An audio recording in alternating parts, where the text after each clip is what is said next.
दर्शकों नमस्कार। एक बार फिर से उपस्थित हूं आप सबके सामने विश्लेषण जन्म कुंडली का इस कार्यक्रम के अंतर्गत। आज जो आपके सामने कुंडली लेकर के आया हूं, ये कुंडली आई है मेरे पास सीतामढ़ी बिहार से। शुरू करते हैं आज का कार्यक्रम। कहीं नहीं जाना है, बिल्कुल बन के रहिएगा। जय श्री कृष्ण आवश्यक रूप से लिखना चाहिए। और जैसे कि आप मेरे नियमित दर्शक हैं और जानते हैं कि मैं कुंडलियों के अध्ययन में सबसे पहले आपका दर्शन जातक के जन्म के पंचांग से कराता हूं, क्योंकि पंचांग का असर बहुत विस्तार वाला होता है। त्रुट्यादि प्रलयांत काल कलना, त्रुटि से लेकर के प्रलय तक की जहां काल गणना होती है उसे ज्योतिष शास्त्र कहते हैं। और इस शास्त्र से संबंधित जितने भी सूत्र होते हैं वो कोई आवश्यक नहीं है कि सारी कुंडलियों पे एक समान लागू होते हों।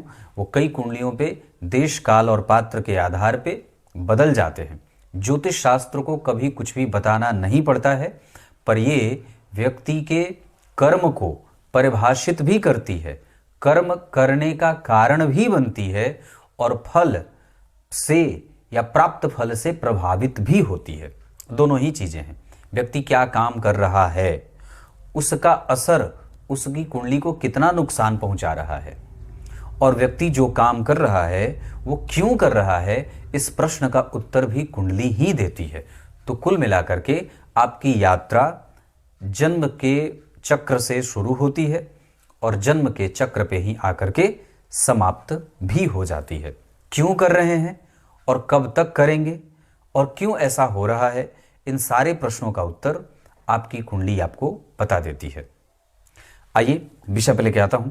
सबसे पहले बात करते हैं, जन्म होता है कार्तिक माह में। कार्तिक माह में जो लोग जन्मे होते हैं उनको अपने जन्म की शांति भी करानी चाहिए। अगर माता पिता करा देते हैं तो ठीक है, वैसे पंचांग पूजन आदि के साथ साथ कार्तिक शांति आवश्यक रूप से करानी चाहिए। जन्म के माह का दोष लगता है। दक्षिणायन में जन्मे होने से अब यहीं से कुंडली की कहानी शुरू होगी। जो जातक को हठी, जिद्दी, क्रोधी, गुस्सैल, जल्दी निर्णय लेने वाला, कई बार निर्णय लेने में देर करने वाला, मन का साफ, वाणी का गंदा, कठोर भाषी, शंख की भांति ध्वनि करने वाला, तुरंत पाला बदलने वाला, किसी के प्रति भी वैर न रखने वाला, खुश हो जाए तो सब कुछ सबको दे देने वाला, अप्रसन्न हो जाए तो प्राण ले लेने वाला, है ना, ऐसी स्थिति। इसके साथ साथ कभी भी साहस न खोने वाला, ये इस कुंडली के बड़े अच्छे गुण और बड़े दुर्गुण ये दोनों ही हैं। क्यों हुआ है, क्यों होता है ये सब और क्यों हुआ है ऐसा, इसके बारे में भी जानेंगे। मैं यहीं से बात शुरू करता हूं। जातक का जन्म दक्षिणायन में होता है और दक्षिणायन जो होता है वो देवताओं की रात्रि होती है। उत्तरायण जो होता है वो देवताओं का दिन होता है। तो जब आप किसी के दरवाजे पे रात्रि में जाएंगे तो उसको जागने में दिक्कत होगी। देवता जो हैं वो शुद्ध हैं, विशुद्ध हैं, सात्विक हैं और श्रेष्ठतर हैं। लेकिन जब आप रात्रि में लेंगे जन्म तो इनका असर या इनका जो शुद्ध प्रभाव है वो जातक के जीवन को प्रभावित करेगा। इसका अर्थ होगा कि दक्षिणायन में जितने भी पापक ग्रह होते हैं, शनि, मंगल, राहु, केतु, सो ये पापक ग्रह नहीं होते, वो क्रूर ग्रह होते हैं। और उनमें भी उत्तरायण में उनको अतिरिक्त बल तो वैसे भी मिलता है, अयन का बल है। दक्षिणायन में वो थोड़ी रोशनी कम देते हैं हम भारतीयों पे। तो वैसे ही बात आई कि शनि, मंगल, राहु और केतु दक्षिणायन में बलवान होते हैं। अब प्रश्न ये उठता है कि पापक ग्रह बलवान होंगे तो क्या करेंगे? तो पापक ग्रह बलवान होंगे तो हठ देंगे, जिद देंगे, क्रोध देंगे, उन्माद देंगे। भक्ष्याभक्ष का व्यक्ति सिद्धांत पालन नहीं करने वाला होता है। क्या भोजन करना है, क्या नहीं करना है, किससे मैत्री करनी है, किससे शत्रुता करनी है, कौन अपना है, कौन पराया है, किस तरीके से धन की इच्छा की पूर्ति की जाए और समाज में लोग उससे कैसे डरे। आक्रामकता, शठता, जड़ता, बुद्धि की कई बार कभी बुद्धि बहुत सूक्ष्म है, कभी बुद्धि बड़ी जड़ है, कभी बिल्कुल शांत है, कभी बिल्कुल क्रोध आने का इंतजार करता है और कभी बिन इंतजार किए ही क्रोध आ जाता है। तो ये जो सारे लक्षण हैं ये दक्षिणायन के शनि मंगल राहु केतु के बलवान होने और व्यक्ति के जीवन में जो विषमता आती है, परिस्थितियों की जो विषमता आती है, जो नुकसान होता है, वो इसी शनि मंगल के कारण होता है। इसका एक कारण ये होगा कि जिस भी जातक की कुंडली में शनि मंगल राहु केतु आदि ग्रह बलवान होंगे उसको मेहनत करनी पड़ती है, उसको कार्मिक कहा जाता है। अब वो मेहनत करके धन कमाता है या बहुत सूक्ष्म, बहुत छोटे मेहनत से कितना ज़्यादा धन कमाया जाए, इस पे उसका फोकस ज़्यादा रहता है। क्योंकि जो धर्म करेगा वो धर्मगत आचरण करेगा और धर्म से ही पैसे कमाना चाहेगा। और निश्चित रूप से आप जब देखेंगे कि शुद्ध आमदनी से आप अपनी आवश्यकता से अधिक की वस्तु प्राप्त कर ही नहीं पाते। विशुद्ध मेहनत जब होता है तो आपको उसमें बहुत सारी चीज़ें, सांसारिक सुविधाएं नहीं मिल जाती हैं। तभी तो जब आप देख रहे हैं कि किसी की आमदनी इतनी है और उसके व्यय उससे ज़्यादा होंगे तो वो क्या होगा, वो व्यक्ति ऋण में जाएगा या तो फिर वो उलट तरीके से काम करना चाहेगा। दक्षिणायन में यही बात होती है कि व्यक्ति जितनी मेहनत करता है उससे ज़्यादा की इच्छा रखता है और अपने परिवार को छत्र चमर की भांति उसकी सुरक्षा करने वाला होता है। पत्नी, बहन, भाई, बेटे, पिताजी, माताजी, जितने परिवार हैं उन सबको यमराज की भांति उनकी सुरक्षा करने वाला होता है और सदैव उनके लिए चिंतित रहने वाला भी होता है। ये प्रकृति है। और ये क्यों बताया मैंने, क्योंकि शनि मंगल राहु केतु का प्रभाव जो व्यक्ति को आक्रामक और कई बार कठोर रवैया अपनाने वाला, तिकड़म झट से पाला बदल देने वाला, प्रैक्टिकल माइंडसेट का बना देते हैं। यहां तक बात मैंने क्लियर करी।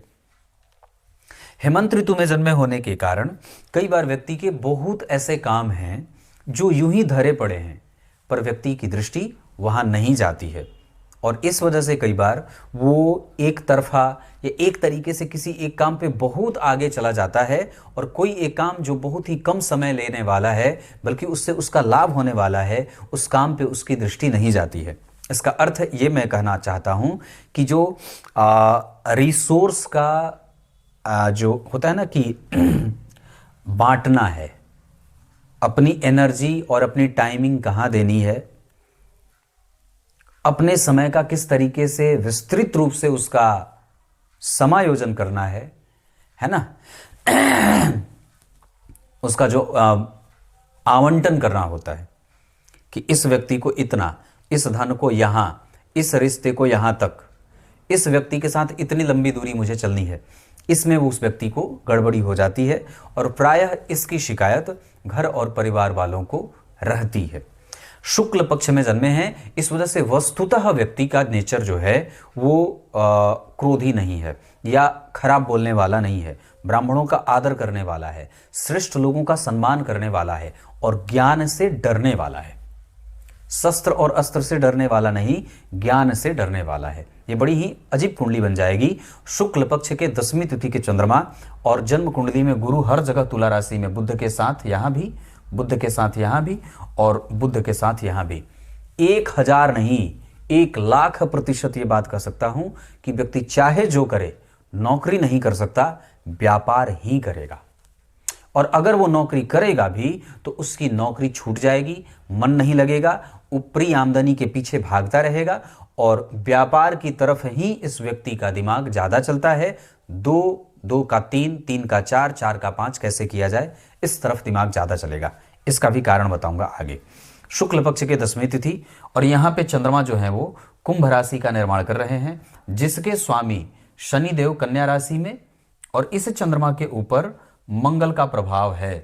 तो अगर चंद्रमा के ऊपर जो लग्न के अधिपति हैं अष्टम में बैठे और चंद्रमा को 8वें 6वें 12वें का दोष नहीं लगता, लेकिन एक और भी ग्रह जो कर्क लग्न की कुंडली के लिए सर्वाधिक योग कारक ग्रह मंगल होते हैं, उनकी दृष्टि यहां चंद्रमा पे पड़ रही है, ये राजयोग बन जाएगा। लग्न के अधिपति पे किसी केंद्र के स्वामी की दृष्टि पड़ जाए तो लग्नेश के ऊपर या इस लग्नेश के अष्टम भाव में जाने के जितने भी दोष लग रहे थे वो प्रत्यक्षतया मंगल की दृष्टि के कारण भंग हो जाएंगे। और एक पक्ष यहां यह होगा कि इस चंद्रमा के ठीक पीछे केतु बैठे हैं और इस चंद्रमा पे गुरु की भी दृष्टि है, जो दूसरे त्रिकोण का स्वामी होकर के व्यापारिक योग लगा करके माता पिता की सेवा करने वाला बना करके अपनी पांचवी दृष्टि से चंद्रमा पे और मंगल की दृष्टि गुरु और मंगल दोनों की दृष्टि जब चंद्रमा पे जाएगी तो व्यक्ति को मुंहफट बना देते हैं। और स्वभाव शीतल है, गर्म है, उग्र है। यहां चंद्रमा कुंभ राशि में, राशि के स्वामी तीसरे भाव में, कन्या राशि के स्वामी बुध चतुर्थ स्थान में और चतुर्थ स्थान में गुरु बुध और सूर्य बैठे हैं, जहां सूर्य का नीच नहीं भंग हो रहा है। इस वजह से टेम्परेचर की बीमारी हो जाती है, बीपी सदैव हाई रहेगा, क्योंकि चंद्रमा जिस राशि में बैठे हैं उसका अधिपति जिस राशि में बैठा है उस राशि के स्वामी का संबंध बुध का चतुर्थ स्थान से बन रहा है। और गुरु और सूर्य के साथ, जैसे अग्नि और वायु और पृथ्वी तीनों, गुरु जो होते हैं वो आकाश तत्व के, बुध जो होते हैं वो पृथ्वी तत्व के, सूर्य जो होते हैं वो अग्नि तत्व के, इन तीनों का एक साथ, और ये चर प्रकृति की राशि है, चलायमान राशि है। तो इस हिसाब से अगर आप बात करेंगे तो यहां जो स्थिति बन रही है, इस वजह से व्यक्ति की मृत्यु या व्यक्ति का जो प्रभाव होता है वो हाई बीपी और क्लॉट जम जाना, माथे में रक्त का संचार तीव्र हो जाना, या ऐसी स्थिति में व्यक्ति को बहुत ही सावधान होना चाहिए। मतलब अतिरिक्त क्रोध करके व्यक्ति के रक्त प्रवाह के कारण उसकी मृत्यु होती है। और यहाँ पे चंद्रमा चूंकि अष्टम भाव में बैठे हैं और कुंभ राशि का निर्माण कर रहे हैं, इस हिसाब से अगर बात करें तो इस भाव के स्वामी द्वितीय भाव या तृतीय भाव में बैठ करके जन्म कुंडली के पंचम भाव को देख रहे हैं। अब जरा ध्यान से समझिएगा, अभी मैं पंचांग पे ही हूं। अष्टम भाव के स्वामी तृतीय में बैठ करके व्यक्ति के जीवन में विषम परिस्थितियों का निर्माण करते हैं। इसका एक और भी फलादेश ये होगा कि व्यक्ति को बहुत मेहनत करनी पड़ती है। और अष्टम भाव और सप्तम भाव के स्वामी होकर के तृतीय में बैठ करके पंचम को देखेंगे तो व्यक्ति के जीवन में प्रायः उसका परिणाम देर से, थका करके, भगा करके या मेहनत करने के बाद प्राप्त होता है। आगे बढ़ के बात करेंगे शुक्ल पक्ष के 10वीं तिथि के चंद्रमा पर। एक बात जो अद्भुत है और ये विशाल है कि इस कुंडली में गुरु और बुध का जो प्रभाव है और जो उन्होंने अपनी स्टेटस मेंटेन की है दोनों ग्रहों ने हर जगह, इस आधार पर एक सत्य साबित होगा। कर्क लग्न की कुंडली यहां भी, कर्क लग्न की कुंडली यहां भी, यहां लग्न में शनि राहु, यहां लग्न में राहु। अब व्यक्ति दुर्बोध है, उसको समझना बड़ा आसान नहीं है। वो सामने किसके मैत्री कर रहा है और पीठ पीछे किसको, किसके बारे में क्या सोच रहा है, ये सिर्फ वही जानता है। बगल के लोग उसके बारे में सूंघ भी नहीं पाएंगे। लग्न में राहु व्यक्ति को भ्रमित, चिंतित, व्यथित और दुखी मानसिकता का बनाते हैं, जबकि द्वितीय भाव के मंगल और छठवें भाव के शुक्र निर्बल हो जाते हैं। मैंने अभी थोड़े दिन पहले उस कार्यक्रम का थंबनेल मैंने बनाया था कि सूर्य, चंद्रमा, मंगल, बुध, गुरु, शुक्र और शनि ये फल क्यों नहीं कर रहे हैं आपकी कुंडली में। उसमें सिद्धांत बताया था, आचार्य वैद्यनाथ का सिद्धांत है और आचार्य वाराह मिहिर ने भी इस बात को कही है कि द्वितीय भाव के मंगल बलहीन होते हैं, तृतीय भाव के चंद्रमा, मंगल, बुध चतुर्थ भाव के बलहीन होते हैं, पंचम भाव के गुरु अकेले बलहीन होते हैं, छठवें भाव के शुक्र अकेले बलहीन होते हैं और सप्तम भाव के शनि अकेले बलहीन होते हैं। अब जब बात करेंगे तो जन्म कुंडली के छठवें भाव को देखिए, यहाँ के स्वामी चतुर्थ में और दशम को, तो सरकार से लाइजनिंग करना, सरकार के लोगों से जोड़ करके काम करना, साथ ही साथ अपने पैतृक संपत्ति, यहाँ के प्रभाव के स्वामी जो दशम स्थान के स्वामी हैं वो दशम स्थान से पंचम भाव में मित्र की राशि में बैठे हैं और यहाँ के अधिपति चतुर्थ में नीच के हो रहे हैं। और जरा गौर से देखिए तो चतुर्थ स्थान के स्वामी छठवें में बैठे हैं। तो ये जो सारी स्थिति बन रही है ये छठवें भाव को, दशम स्थान को और चतुर्थ के साथ द्वितीय भाव को, इन सबका संबंध आपस में बन रहा है। एक बार फिर से बताता हूं, दशम स्थान के अधिपति द्वितीय में, व्यक्ति के पास सदैव काम रहेगा। और चूंकि क्यों रहेगा, क्योंकि चंद्रमा शुक्ल पक्ष के 10वीं तिथि के हैं।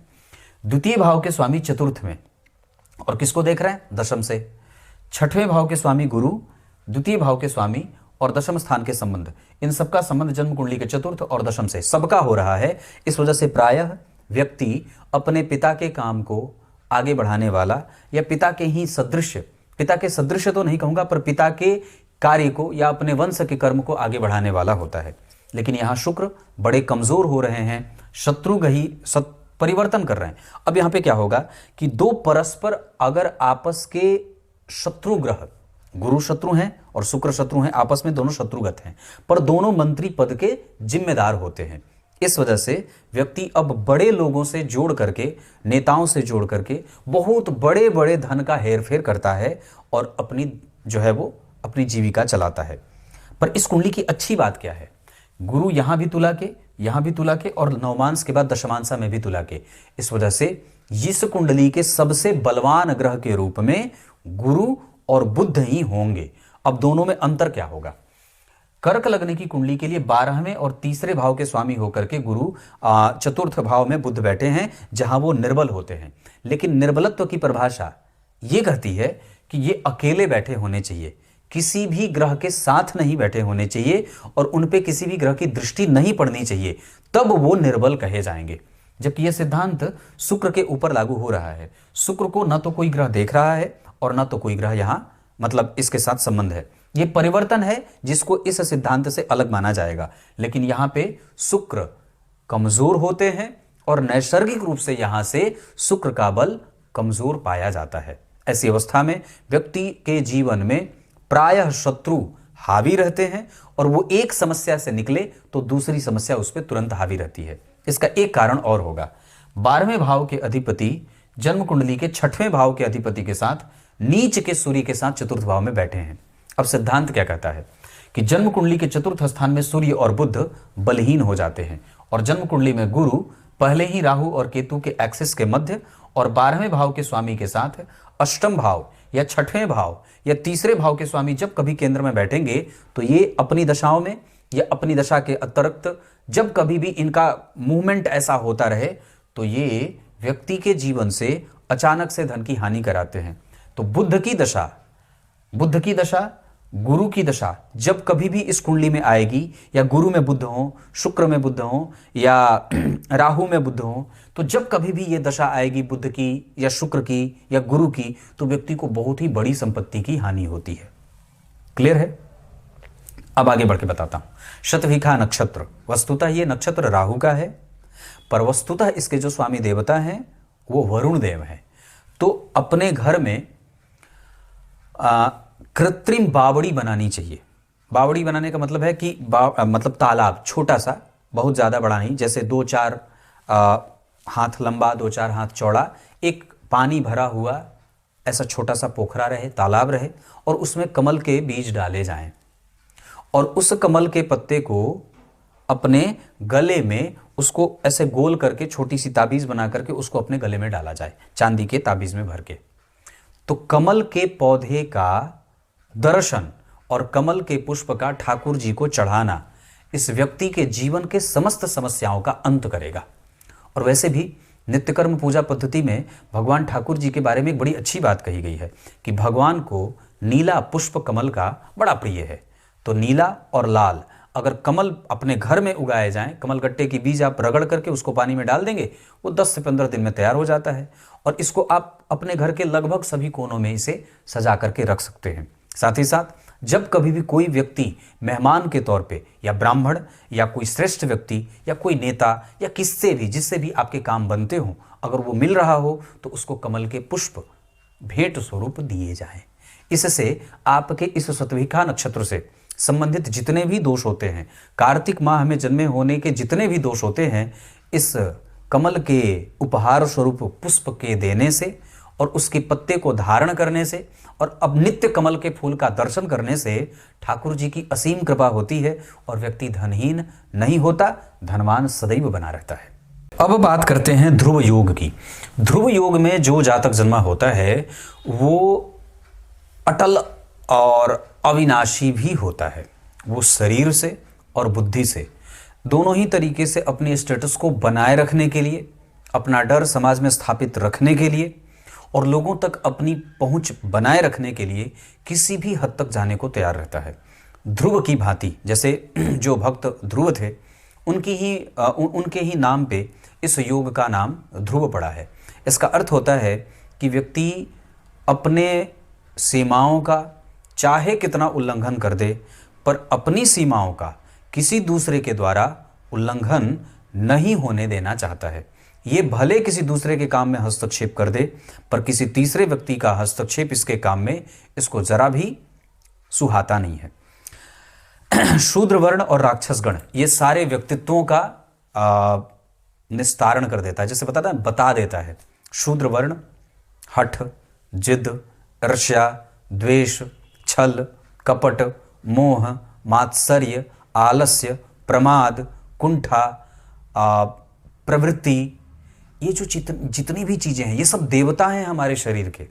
ये सब देवता हैं हमारे शरीर के, हमारे मन के, हमारे बुद्धि के अंदर जितनी भी विषम परिस्थितियों का निर्माण होता है, विषम अवगुणों का निर्माण होता है, उसी तरीके से निद्रा की देवी जैसे हैं वैसे ही ईर्ष्या, द्वेष, छल, कपट इन सबके देवता हैं और इनको हमें शांत करके रखना चाहिए। इनकी गति जैसे जैसे बढ़ती है आपके श्रेष्ठ गति को अवरुद्ध करती है। हमारी श्रेष्ठ गति क्या है? गंता अगर गंतव्य तक न पहुंचे तो उसकी गति श्रेष्ठ नहीं कही जाएगी। मतलब अगर मुझे दिल्ली जाना है और मैं बीच के ही रास्ते में भटक करके रह जाऊं तो क्या मुझे ये कहा जाएगा कि हाँ मैंने एक सही गति तय की है या सही दिशा में मेरी यात्रा हो रही है? नहीं ना। ठीक उसी तरीके से मनुष्य मात्र का सर्वश्रेष्ठ उपलक्षण या लक्षण इसी में सिद्ध होता है कि वो अपनी गति को स्वीकारे और श्रेष्ठ दिशा की तरफ समुचित गति के साथ, उचित गति के साथ अपने गंतव्य को प्राप्त करे। बात बड़ी समझने वाली है कि अगर आपके द्वारा कभी भी किसी भी तरीके से आपके ही मार्ग में किसी भी प्रकार से जो अधार्मिक गतिविधि की गई या अशास्त्रीय गतिविधि की गई, उसका दोष आप ही को झेलना पड़ता है। चाहे वो कृत्य आप अपने बच्चों के लिए कर रहे हों, चाहे अपनी पत्नी के लिए कर रहे हों, चाहे अपने परिवार के लिए कर रहे हों। पर यह बात बहुत ही आवश्यक रूप से समझना होगा कि बच्चों की प्रगति और बच्चों के भाग्य का निर्माण आपके द्वारा कमाए गए अन्न से हो रहा है और आपके द्वारा किए गए कार्य के बाद परिणाम स्वरूप जो फल प्राप्त हो रहा है उसी से आप अपने बच्चों का और अपने परिवार का भरण पोषण कर रहे हैं। और अगर ये कृत्य कुकृत्य हुए या गलत हुए तो उनकी प्रगति बाधित होगी और तब वो उसमें आपके पाप के फल के हिस्सेदार नहीं बनेंगे। दरअसल उसका पूरा श्रेय जो पाप द्वारा कमाया गया है वो आप ही के मत्थे लगेगा। इस हिसाब से भगवान का निरंतर चिंतन होता रहे, ईश्वर का सदैव मान ये हमेशा भगवान से होता रहे कि हे परमात्मा मैं आपको कभी भूलूं नहीं, सदैव ये हमेशा मेरे मन को याद आता रहे, आपको मैं हमेशा याद करता रहूं। कभी भी ये एहसास न हो कि आप मेरे बगल में नहीं बैठे हैं। कभी भी कोई काम करूं तो ये मुझे डर सताता रहे कि नहीं ये भगवान के मार्ग का काम नहीं है, ये गलत है। तो कहने का अर्थ है कि शूद्र वर्ण और राक्षस गण के लोगों को खाओ पियो मस्त रहो, मारो काटो छीनो झपटो, इस तरीके का सिद्धांत भगवान शंकराचार्य ने शूद्र वर्ण और राक्षस गण के लोगों के बारे में परिभाषित किया है। इसका अर्थ होगा कि हमें इन सभी चीज़ों से अपने आप को बचा करके ही रखना होगा, नहीं तो परलोक जब बिगड़ेगा तो आत्मा चीख चीख करके कहेगी। और समस्या ये है कि आत्मा की पुकार कोई सुनने वाला होता नहीं है, क्योंकि हमारे पास वो कान है ही नहीं कि मृत आत्मा के चीख और पुकार को सुन सके। इस वजह से बहुत सावधानी से आगे बढ़ के बात करता हूं।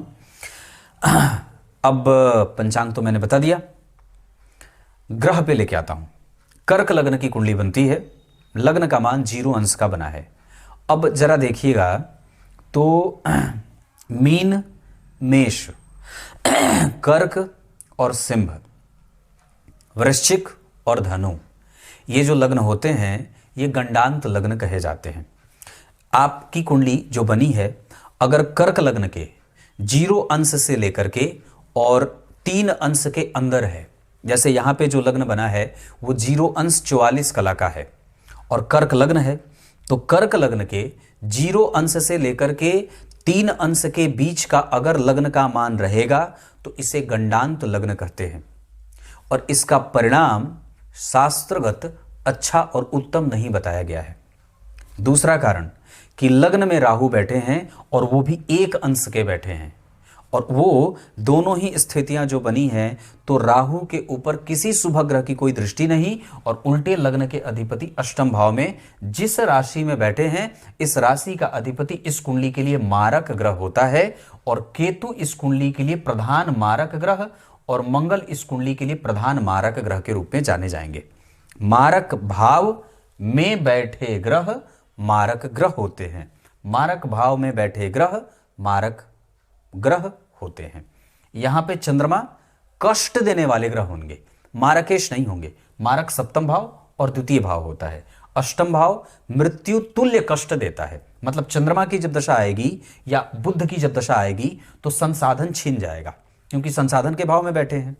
चंद्रमा की जब दशा आएगी तो मानसिक पीड़ा बढ़ेगी, क्योंकि ये कंसंट्रेशन का होता है तो आपका ध्यान भटकेगा।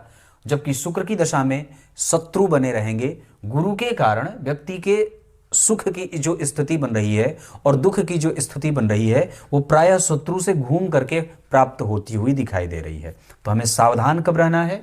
बुध की दशा में, मंगल की दशा में। जबकि कर्क लग्न की कुंडली के लिए सर्वाधिक योग कारक ग्रह मंगल ही होते हैं, और उनके ही दृष्टि के कारण चंद्रमा के कई सारे दोष समाप्त भी हो रहे हैं। पर एक तरफा परिणाम जब मारक ग्रह के सिद्धांत का लगेगा तो मंगल देव मारक हो जाएंगे और यहां पे केतु देव मारक ग्रह की भूमिका में आ जाएंगे। जबकि जरा गौर से समझें तो यहां के अधिपति शनि अपने भाव से 5 घर आगे 9 घर आगे बैठे हैं, ये अच्छा होता है। इस भाव के अधिपति पे किसी पाप ग्रह की कोई दृष्टि नहीं है, इसका अर्थ है कि सप्तम भाव सुरक्षित होगा। पर केतु के बैठने के कारण लग्न के मान और गंडांत लग्न में संधि लग्न में जाने के कारण ये कुंडली सफोकेट होगी, कई बार पथभ्रष्ट भी होगी, नुकसान उठाएगी, जेल यात्रा करेगी, दुश्मनों से घिरी रहेगी, नुकसान उठाना पड़े, भयंकर धन हानि हो जाए, प्राप्त करने में बड़ी मेहनत करनी पड़े, सुख प्राप्त करने में बड़ी मेहनत करनी पड़े, मन अपवित्र अशांत और प्रायः दुश्मनों के भय से डरा हुआ सा रहता है। ये तो अलग बात है कि जो ये डर खत्म होता है या जो डर व्यक्ति को आक्रामक बनाता है या जो व्यक्ति अपने प्रभाव और विशेष को लेकर के जो एक शठता रखता है, जो दृढ़ता रखता है, जो मजबूती रखता है, वो इसलिए रखता है क्योंकि पंचम भाव पे शनि की दृष्टि, चंद्रमा के ऊपर मंगल का प्रभाव और लग्न में राहु, ये 3 ग्रह व्यक्ति के नेचर को विशाल, मजबूत, कठोर, जिद्दी या आक्रामक रवैया बनाने वाला बना देते हैं। पर वस्तुतः व्यक्ति हृदय कपाट का साफ है, क्योंकि गुरु, बुध और सूर्य जब चतुर्थ स्थान में बैठ जाएंगे तो अगर इनको कोई छेड़े नहीं तो व्यक्ति किसी को कुछ नहीं कहता है। व्यक्ति किसी को कुछ नहीं कहेगा, क्योंकि गुरु और सूर्य जब केंद्र में बैठ जाते हैं तो व्यक्ति के पूर्व जन्म के कृत्य बड़े ही साधु वाले होते हैं, अच्छे कृत्य करके आया है, गलत कृत्य करके नहीं आया है, और नित्य निरंतर भगवान की प्रीति रखने वाला था, क्योंकि सप्तम भाव में बैठ करके केतु लग्न को देख रहे थे।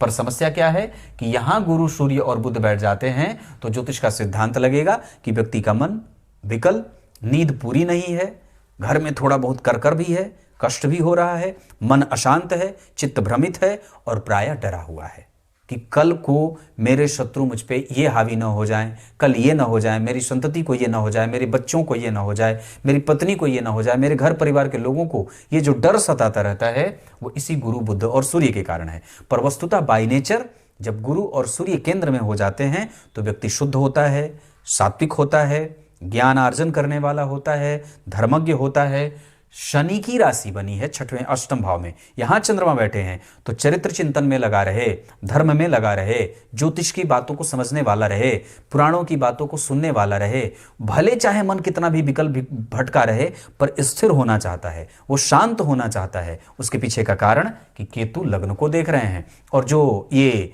कंफ्यूजन होता है वो इस राहु के कारण। और व्यक्ति का चरित्र कितना बढ़िया, क्योंकि गुरु और सूर्य केंद्र में बैठे हैं। तर्क इसलिए क्योंकि सूर्य और बुध बैठे हैं, गुरु और बुध बैठे हैं तो व्यापार की समझ अच्छी है।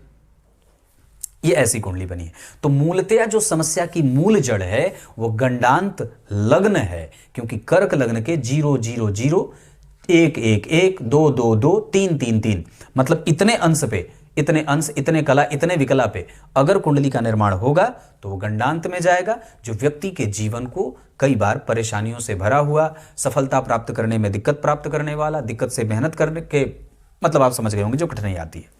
द्वितीय भाव में मंगल दोष युक्त होते हैं, क्योंकि यहां पे अगर आप देखेंगे तो इस भाव पे चंद्रमा की दृष्टि है, इस वजह से जितना 100% उनको बलहीन होना था वो 100 बलहीन तो नहीं है, पर निश्चित रूप से डिग्रेडेशन में गए हैं। क्योंकि द्वितीय भाव के मंगल बड़े ही कठोर, गाली गलौज करने वाला, कड़वा बोलने वाला, गलत तरीके से धन कमाने वाला और निंदित कृत्य करने वाला, निंदित। अब यहां पे देखिए, मंगल की दृष्टि चतुर्थ स्थान, पंचम स्थान पे, शनि की दृष्टि पंचम स्थान पे, राहु की दृष्टि भी पंचम स्थान पे, इस भाव से चतुर्थ स्थान में चंद्रमा बैठे हैं।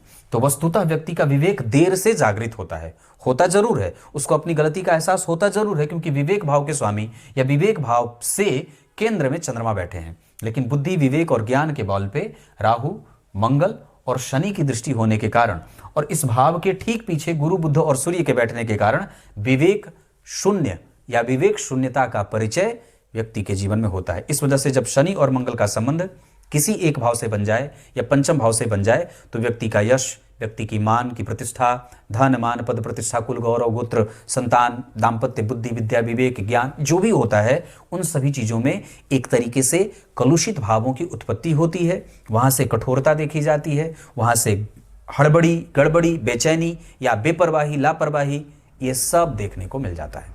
अब आगे बढ़ के मैंने द्वितीय भाव के मंगल के बारे में चर्चा की कि अगर वहां पे चंद्रमा की दृष्टि नहीं पड़ती तो ये मंगल आपको और भी ज्यादा नुकसान देने वाले ग्रह हो जाते। कर्क लग्न की कुंडली के लिए मंगल यहां बैठते तो ठीक है, यहां भी बैठे कोई खराबी नहीं है। धनेश या धन भाव में योग कारक ग्रह का बैठना बहुत उत्तम माना जाता है। पर परेशानी क्या है कि जिस भाव में बैठे हैं इस भाव में मंगल कभी भी बहुत ज्यादा श्रेष्ठ और उत्तम परिणाम नहीं देते हैं, यह शास्त्र की बात है। चंद्रमा के साथ सूर्य बैठ जाएंगे तो चंद्रमा विकल हो जाएंगे, कमजोर हो जाएंगे। मंगल द्वितीय, चतुर्थ स्थान में बुध, मैंने पूर्व में बात कही।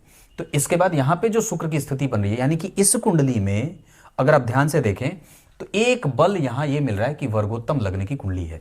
तो इस कुंडली ने अभी तक जितनी भी चीजें प्राप्त की हैं या जो भी चीज आगे ये प्राप्त करे या पुनर्उस स्थिति को प्राप्त करे जहां पे वो व्यक्ति 2000 में था, 2001 में था, 2001 से पहले था, तो वो सिर्फ इसके पीछे एक कारण हो सकता है, ये गुरु और बुध का हर जगह एक राशि में बैठना और साथ ही साथ वर्गोत्तम लग्न की कुंडली का बनना।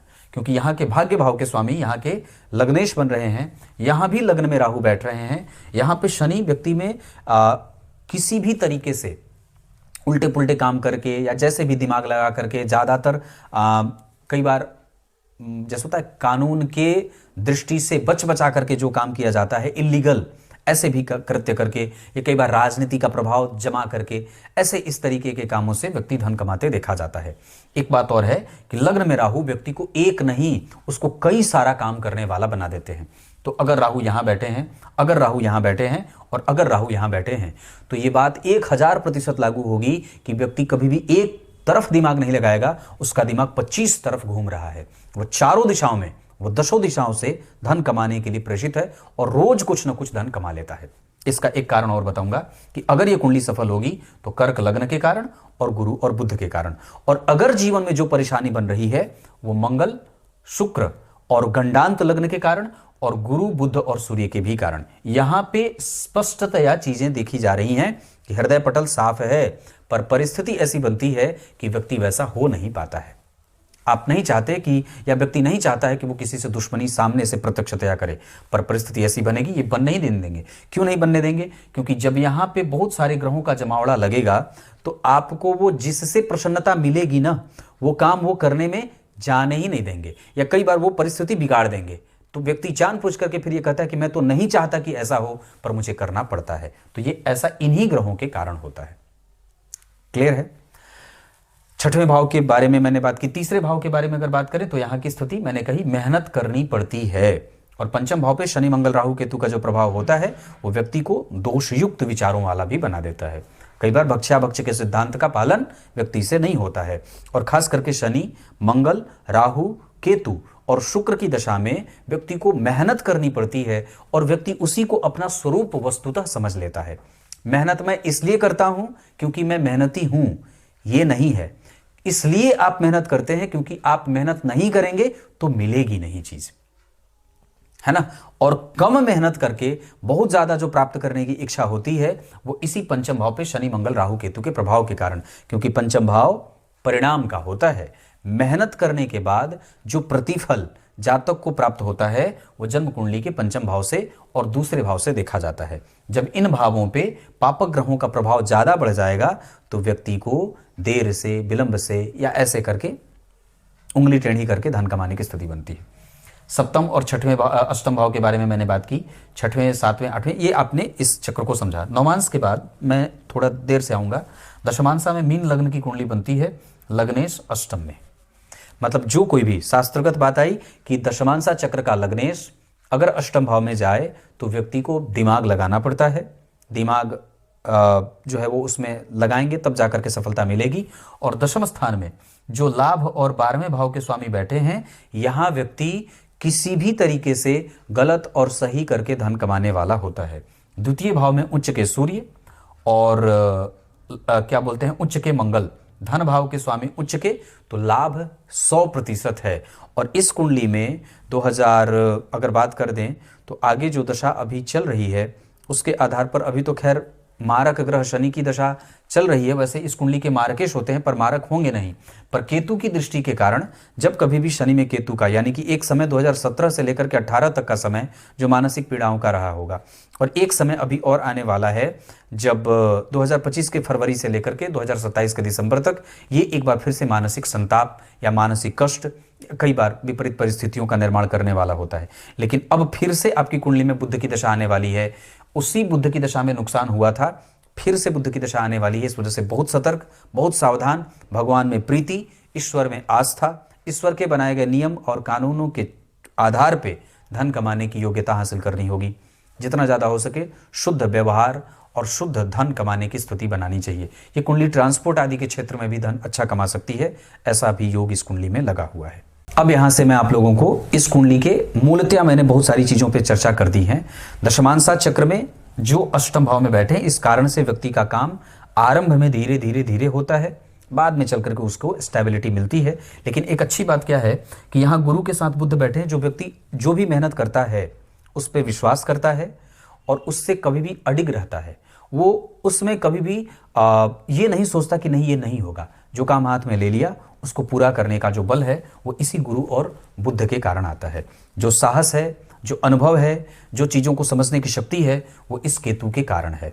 और जो आक्रामकता आ रही है, धीरे धीरे ही सही, रेंग करके ही सही, अपने लक्ष्य तक जो पहुंचने की शक्ति आ रही है, वो केंद्र में और लग्न में बैठे राहु के कारण है।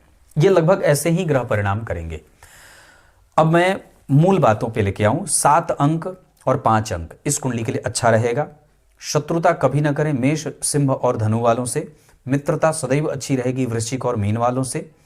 धन कमाने के लिए इस कुंडली में आप चाहें तो पूरब और उत्तर दिशा यानी कि ईशान कोण की तरफ जा सकते हैं। पश्चिम दिशा के मकान में घर बनाना या पश्चिम दिशा का जो फ्रंट होता है उस दिशा की तरफ घर में रहना, जो घर हो उसमें रहना बहुत ज़्यादा धनवान बनाएगा।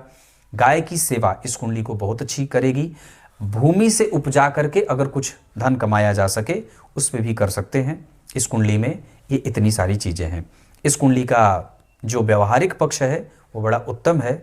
शत्रु के लिए शत्रु, मित्र के लिए मित्र, पर शत्रु ज़्यादा। इसके साथ साथ वाणी में कठोरता है, उसको और शांत करना होगा। मेहनत पे विश्वास और करने की आवश्यकता होगी। हम और अपना पराक्रम बढ़ा सकते हैं। हमारी कुंडली में मानसिक शांति और घर में कलह, ये दोनों में जो है वो स्थिति कमज़ोर देखी जा रही है। हमें मन को शांत रखना है, प्राणायाम करना है, एक्सरसाइज करनी है, गाय की सेवा करनी है, और अगर हो सके तो गाय को चना, गाय को पालक, गाय को खल्ली, गाय को इन सभी चीज़ों से सेवा करनी चाहिए। इसके अतिरिक्त गाय का दान इस कुंडली को बहुत अच्छा रहेगा। घी का दान इस कुंडली के लिए बहुत अच्छा रहेगा। सरसों तेल का दान इस कुंडली के लिए बहुत अच्छा रहेगा। काले तिल का दान इस कुंडली के लिए बहुत अच्छा रहेगा। गुड़ का दान इस कुंडली के लिए बहुत अच्छा रहेगा। जल जो है वो कलश में भर करके उस मीठे जल का दान इस कुंडली को बहुत अच्छा रहेगा। चापाकल लगाना, अशोक का वृक्ष लगाना और क्या बोलते हैं कि गूलर का वृक्ष लगाना इस कुंडली के लिए बहुत उत्तम रहेगा। इसके अतिरिक्त अपने घर के आसपास तालाब और पोखरों का निर्माण करना इस कुंडली के लिए बहुत उत्तम रहेगा, पर मछली पालन के उद्देश्य से नहीं। यहाँ पे स्थिति जो है वो बुद्धि, विवेक और समता विषमता, प्रेम देना और प्रेम प्राप्त करना, इसकी कुंडली में बहुत ही कमजोरी है। हमें सबसे ज़्यादा अपने आप को विवेकवान बनाना है। और इस कुंडली के आधार पे व्यापार 100% बहुत अच्छा है, नौकरी सामान्य है, नियमित दिनचर्या का पालन करना है, रात्रि को सोते समय अपने संपूर्ण अंगों की शुद्ध रूप से सफाई करनी चाहिए, नहीं तो स्वप्न केतु खराब देते हैं और खराब स्वप्न का खराब ही प्रतिफल भी प्राप्त होता है। तो अंगों की सफाई, उंगली के बीच के अंगों की सफाई, पैरों की उंगलियों के बीच के अंगों की सफाई, उसके बाद नाखून की सफाई, बाल, कान, नाक, दांत, ये सब अगर गंदे रहेंगे तो ये शुक्रदेव आपको और ज़्यादा खराब करेंगे और प्रायः वृद्धावस्था कष्ट से और कपटपूर्ण बीतती है। इसका सावधानी से पालन करना होगा। चंद्रमा और सूर्य, इन दोनों ग्रहों में चंद्रमा बलवान है और जो दृष्काण चक्र की स्थिति बनी है उसके आधार पर व्यक्ति की कुंडली दृष्काण चक्र में शनि बन रहे हैं।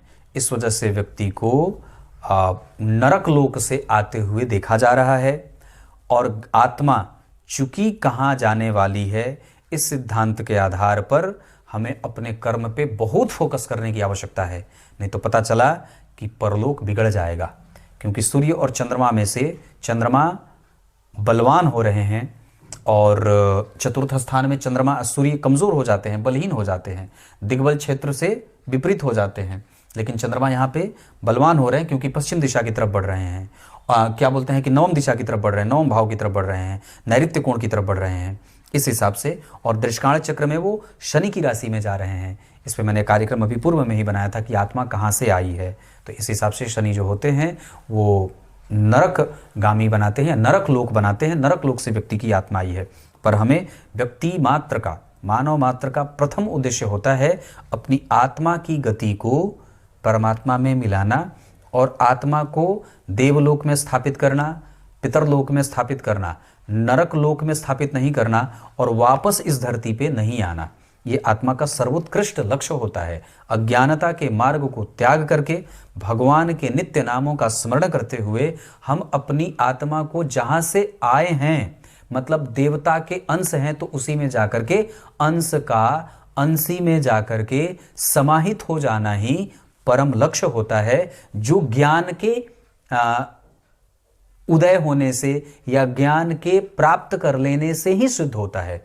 जब तक व्यक्ति की अज्ञानता उसको उसके ऊपर हावी रखती है या रहती है, तब तक व्यक्ति सिर्फ अपने परिवार और अपने छोटे छोटे उद्देश्यों की पूर्ति करता रहता है और प्रायः प्रवृत्ति मूलक बना रहता है। जब वस्तु मिल जाए उसको छोड़े नहीं, तो जब त्यागने का बल बढ़ जाएगा तो वो प्रवृत्ति प्रवृत्ति मूलक ना होकर के निवृत्ति मूलक हो जाता है, और जब ये त्याग और बढ़ जाता है तो निवृत्ति ना होकर के निर्वृत्ति मूलक हो जाता है। इस बात को बहुत गंभीरता से समझना होगा, इस बात की चिंतन की आवश्यकता है, नहीं तो परलोक नहीं बिगड़ना चाहिए। वस्तुतः इस बात का कोई स्पष्ट सिद्ध अर्थ तो नहीं निकलता है कि व्यक्ति की आत्मा कहाँ से आई है और कहाँ जाएगी। ये वाराहमिहिर का आचार्य का सिद्धांत है, जिसकी अभी तक किसी ने पुष्टि नहीं की है, पर वो आचार्य थे, भगवान का आशीर्वाद और उनको दर्शन प्राप्त था, वो ज्योतिष के महानतम जो है वो प्रणेता कहे गए। इस वजह से उनके किसी भी सिद्धांत को हम जैसा और आप जैसा तुच्छ व्यक्ति नकार नहीं सकता है। हमें अपने कर्तव्य का बोध होना चाहिए और अपने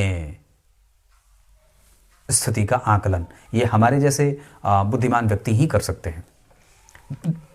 दिन मैंने बताया शुक्रवार और शनिवार का। शनिवार का दिन अच्छा रहेगा। नक्षत्र के आधार पर पुनर्वसु, हस्त, पुष्य और आर्द्रा, अश्विनी, ये नक्षत्र किसी भी काम को करने के लिए अच्छे रहेंगे। श्रवण भी ठीक रहेगा। अभी आने वाली है बुध की दशा। गणेश चतुर्थी का व्रत शुरू करिए, सूर्य को अर्घ दीजिए और जितना ज़्यादा हो सके अभी तत्काल एक लाजवर्त अपने गले में धारण करिए।